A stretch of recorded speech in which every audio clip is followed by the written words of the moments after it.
நிறைய விஷயங்கள் தெரிஞ்சுச்சிங்க இந்த சின்ன வயசுலேயே வந்து அவ்வளோ அனுபவங்கள் உங்களுக்கு. அவ்வளோ தெரிஞ்சதுனால தான் இந்த இடத்துக்கு வந்திருக்கோம்.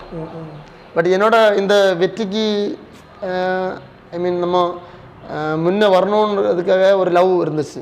அதனால தான் நான் இந்த இடத்துக்கு வந்தேன்.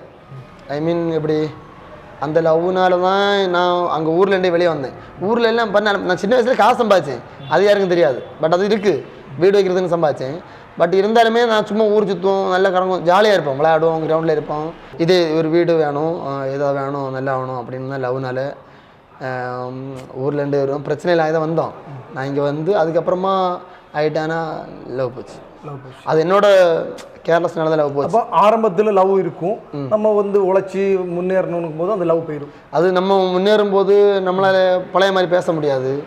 அந்த மாதிரி இருக்கும்போது நம்ம அவங்கள அவாய்ட் பண்ணுவோம், அந்த டைம் ஒதுக்க முடியும். அப்போ அவங்கள அவாய்ட் பண்ணுவோம். இப்போ அவங்க சைடு பார்க்கும்போது அது தப்பு. இப்போ அவங்க பேச நினைக்கும் போது பேச மாட்டோம் இல்லையா? அதை அவாய்ட் பண்ணும்போது அது கண்டிப்பாக போய் தான் ஆகும். ஒரு நாள் அவாய்ட் பண்ணால் பரவாயில்ல, 5 நாள் அவாய்ட் பண்ண, ஒரு 2 மாதம் 3 மாதம் அவாய்ட் பண்ணும்போது அது நம்ம ரீதியாக நம்ம பிஸ்னஸில் இருக்கும். அப்படி நமக்கு இதில் சில ப்ரெஷர்கள் இருக்கும், அதில் பேசலை. பட் அது தப்பு. அது நம்ம உணரும் போது தான் தெரியும். அது உணரும் போது லவ் இருக்காது.